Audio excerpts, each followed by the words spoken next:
हर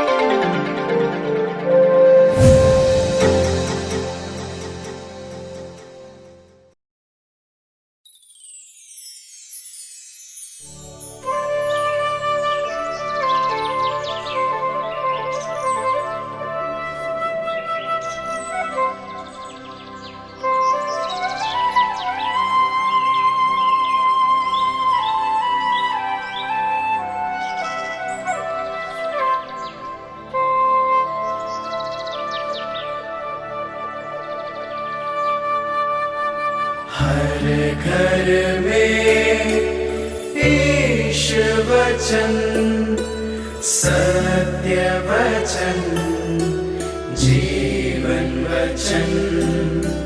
हर घर में ईश वचन, हर घर में ईश वचन। संत मत्ती के अनुसार पवित्र सुसमाचार, अध्याय 1, उसकी पद संख्याएं 16, 18 से लेकर 21 और 24। हे प्रभु, तेरी महिमा हो। याकूब से मरियम का पति यूसुफ और मरियम से ईसा उत्पन्न हुए, जो मसीह कहलाते हैं। ईसा मसीह का जन्म इस प्रकार हुआ। उनकी माता मरियम की मंगनी यूसुफ से हुई थी, परंतु ऐसा हुआ कि उनके एक साथ रहने से पहले ही मरियम पवित्र आत्मा से गर्भवती हो गई। उसका पति यूसुफ चुपके से उसका परित्याग करने की सोच रहा था, क्योंकि वह धर्मी था और मरियम को बदनाम नहीं करना चाहता था।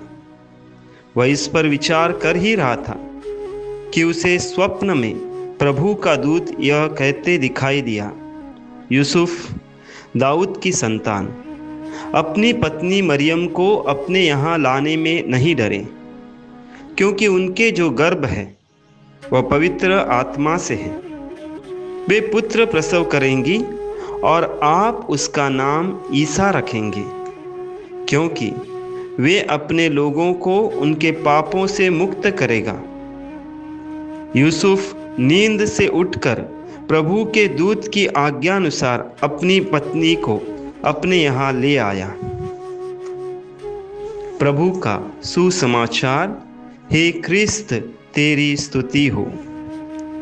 प्रभु यीशु क्रिस्त में प्यारे विश्वासी भाइयों और बहनों, आज पवित्र कैथोलिक कलीसिया माँ मरियम के पति और प्रभु यीशु के पालक पिता संत यूसुफ, जिन्हें संत पापा पियूस 9वें ने ईस्वी सन 1820 में सार्वभौमिक अर्थात पवित्र कैथोलिक कलीसिया के संरक्षक के रूप में घोषित किया था, और संत पापा फ्रांसिस ने जिनके हाथों इस साल को सुपुर्द कर हमारे लिए रक्षा का कवच बनाया है, उनका समारोह मना रहे हैं। हमारे रक्षक एवं तारणहार प्रभु यीशु एवं माता मरियम के संरक्षक संत यूसुफ। संत फादर पियो कहते हैं, आप संत यूसुफ के पास पूर्ण आत्मविश्वास से जाइए, क्योंकि मुझे ऐसा कभी भी प्रतीत नहीं हुआ कि मैंने कुछ भी उनके द्वारा मांगा और नहीं मिला। हाँ प्यारे विश्वासी भाइयों और बहनों, फादर पियो के इन बातों को हम आज के सुसमाचार द्वारा जान सकते हैं, जहाँ लिखा है कि यूसुफ धर्मी था, ईश्वर की दृष्टि में धर्मी था। वह शास्त्री फरीसियों की तरह धर्मांध नहीं था, जो अपनी धार्मिकता का बखान एवं कमजोरों पर दोष मढ़ाते थे। हम उसकी धार्मिकता को प्रभु के वचनों से जान सकते हैं, जो धार्मिकता ईश्वरीय प्रेम, दया, क्षमाशीलता से भरपूर थी। वचन आगे कहता है, वह मरियम को बदनाम नहीं करना चाहता था। ऐसे हृदय की शुद्धता वाले इंसान की धार्मिकता को हम पौलुस के कुरिन्थियों के नाम लिखे पहले पत्र अध्याय 13 उसकी पद संख्याएं 4 से 7 के द्वारा पूर्णता से जान सकते हैं, जहां वचन कुछ इस तरह से कहता है, और जो संत यूसुफ के जीवन की सार्थकता को दिखाता है।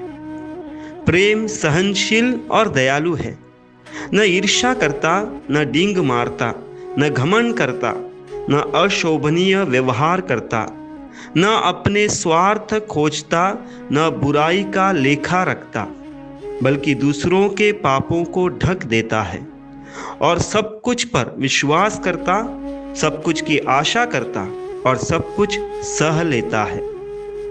यह वचन संत यूसुफ में इसलिए पूर्ण होता हुआ दिखाई देता है क्योंकि यूसुफ विश्वास से आगे बढ़ने वाला धर्मी इंसान था, न कि शारीरिक आंखों से। इसी कारण वह समाज के मान सम्मान की फिक्र किए बिना ईश्वरीय संदेश के कारण मां मरियम को अपना सका, स्वयं के स्वार्थ अहम को त्याग सका। ईश्वरीय आज्ञा उसके लिए सर्वोपरि थी। हर दुख तकलीफ में उसने मां मरियम एवं बालक यीशु का साथ दिया। उस सामाजिक परिवेश में उसके सामने कई सवाल खड़े थे। जब मां मरियम कुंवारेपन में गर्भवती हुई थी और सिर्फ मरियम और यूसुफ ही इस बात को जानते थे कि वो पवित्र आत्मा से गर्भवती है, वो भी स्वर्गदूत के स्वप्न में संदेश द्वारा। हो सकता है कि संदेह से वे परेशान हुए होंगे, हृदय में बौखलाहट हुई होगी, भविष्य की चिंताओं ने घेरा होगा, किंतु उनकी विश्वास रूपी धार्मिकता ने इन सब बातों पर विजय पाई। उन्हें वह सौभाग्य मिला जो न किसी कुलपति, राजा, नबी, पुरोहितों को प्राप्त हुआ। समूचे सृष्टि के रचयिता, तारनहार के संरक्षक का पद। इसी कारण आज के पहले पाठ में नबी नातान द्वारा दाऊद को जो प्रतिज्ञा की थी कि मैं तुम्हारे पुत्र को तुम्हारा उत्तराधिकारी बनाऊंगा और उसका राज्य बनाए रखूंगा, वह दाऊद वंशीय यूसुफ से ईश्वर ने उसकी धार्मिकता एवं सादगी में पूर्ण की। क्योंकि दूसरा पाठ जो रोमियो के पत्र में से है, वचन कहता है कि उन्होंने विश्वास किया और ईश्वर ने उन्हें धार्मिक माना। क्या मैं यूसुफ की इस धार्मिकता को आदर्श मानकर अपने जीवन में प्रकट कर प्रभु यीशु को जीवन में ला सकता हूँ? क्योंकि इब्रानियों के नाम लिखे पत्र अध्याय 11 पद संख्या 6 वचन कहता है, विश्वास के अभाव में कोई भी ईश्वर का कृपा पात्र नहीं बन सकता। क्या संत यूसुफ के इन सादगी भरे गुणों को अपना सकता हूँ, जो हमारी ही तरह निरा मनुष्य होकर भी ईश्वर द्वारा धर्मी कहलाया गया? हम प्रार्थना करें। हे प्रभु, तेरे पालक पिता संत यूसुफ की धार्मिकता को अपनाने की कृपा हमें भी प्रदान कर, जिसे मां मरियम का मैं सम्मान कर सकूं और तेरे विश्वास में सदैव बढ़ता जाऊं। आमीन।